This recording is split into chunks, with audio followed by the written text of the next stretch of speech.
Whoever owns the horse that wins the Kentucky Derby knows one bet will pay off. The breeding fees for the champion colt will dwarf what he has earned on the racetrack. Take American Pharoah, who captured the first Triple Crown in 37 years when he won the Derby, the Preakness and the Belmont Stakes in 2015. His stud fees started at $200,000 per cover, the equestrian term for a live breeding, before his fee became private. A horse like American Pharoah may breed 4 times a day, said John Grau, farm manager at Sunnyfield Farm in Bedford, New York, which has 2 horses sired by American Pharoah and plans to sell them at auction this summer. Some of those top stallions can breed over 200 mares in a season and then go to the southern hemisphere and breed again.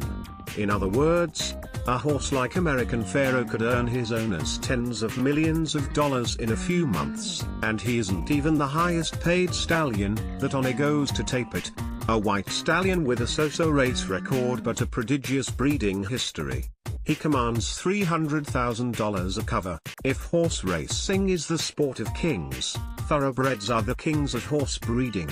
And the business of breeding a winning racehorse is as lucrative and risky as any investment. Other types of horses have the potential to be good investments, too. While the auction prices may not be as eye-popping as they are in the thoroughbred world, there is still plenty of money to be made in the dressage, reining, hunter and jumper styles of horses. Still, the risks are plentiful. Mr. Grau noted that the full stud fee was payable once the foal could stand and nurse, which can be as quick as 15 minutes after it's born. Mr. Miola has set up a system where horse owners can order breeding online for about $3,000 to $5,000. Caitlin O'Hara for the New York Times. Then, what do you do if their horse gets sick in the next week and dies? He asked. You've got to start over. The individual ways that people breed horses for profit are as unique as the horses themselves. While there are some large equine operations, the majority of the business remains the province of individuals with deep pockets, big ideas and a high tolerance for risk. American quarter horses are used in the sport of reining, a sort of western dance in which rider and horse are in sync as the horse spins and runs around an arena. Michael Miola, a breeder of quarter horses who made his fortune as the founder of the mutual fund technology company North Star Financial Services, runs Silver Spurs Equine. He has farms in Arizona and Oklahoma with 34 stallions and 100 mares, but few horses go to him. He has set up a system where horse owners can order breeding online for about $3,000 to $5,000. Like any retailer, he offers online discounts, as low as $550 a breeding, and incentives for booking a stallion early. I make it up in volume, Mr. Miola said. We sell about 2,000 to 3,000 breedings a year. The push in the reining world, as it is with thoroughbred horses, is to breed a winning stallion as much as possible in his first 3 years, when his offspring are still unproven in competition. But Silver Spurs also aids in egg embryo transfers for mares that are still competing. Mr. Miola's farms have some 150 mares that act as surrogates, he said. Horse semen preserved in liquid nitrogen at Silver Spurs Equine. Caitlin O'Hara for the New York Times. In dressage, the costs can be lower still. Louise Leatherdale, owner and co-founder of Leatherdale Farms in Long Lake, Minnesota, which is considered among the best breeders of dressage horses, said she might charge as little as $2,000 for 2 breedings. But the horses need to be approved by Mrs. Leatherdale's farm to ensure that the bloodlines of dressage horses remain strong. Dressage horses trace their roots to Germany and the Netherlands.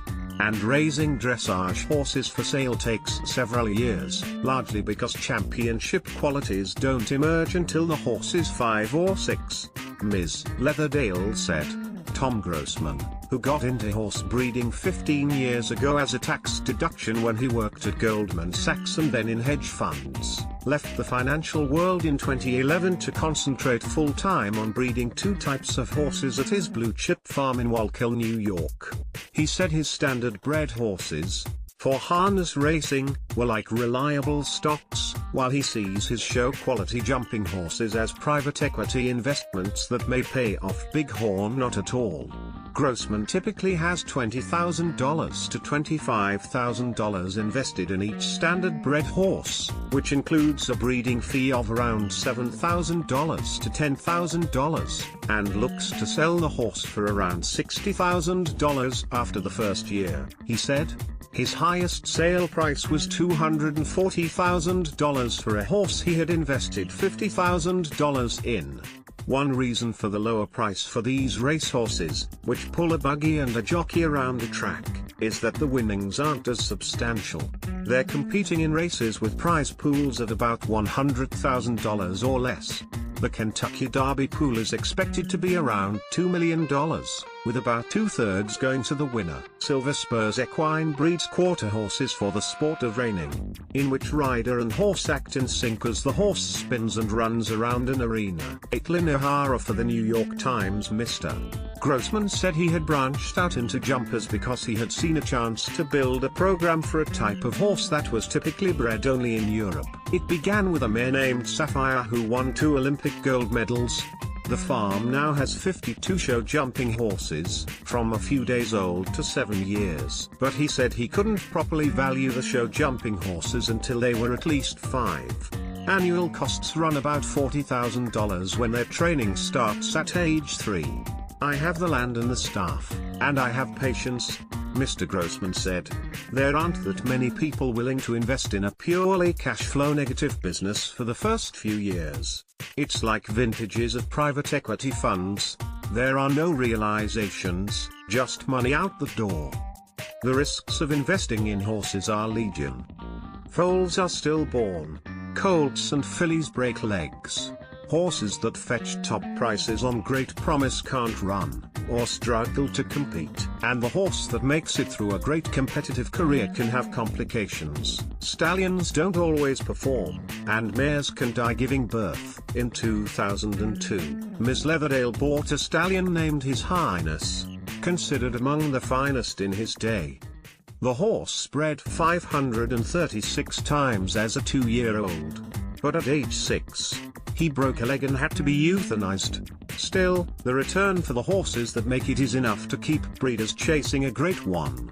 James Fairclough, a professional rider who trains sport jumping horses, said a good rule of thumb was to assume that out of 100 horses, 65 may break even or lose money at sales prices of $5,000 to $15,000. Of the remaining 35, most will sell for above $50,000. But only the top 5 will command the high 6-figure prices that support the breeding program. These prices are far from the $1 million prices for top 1-year-old thoroughbreds.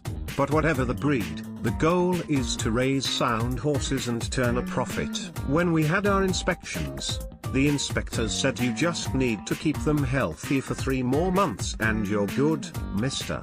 Grau said of Sunnyfield's 2 horses sired by American Pharoah. It's a lot of pressure. I've been on farms and the horses are just going through the fields, and they break their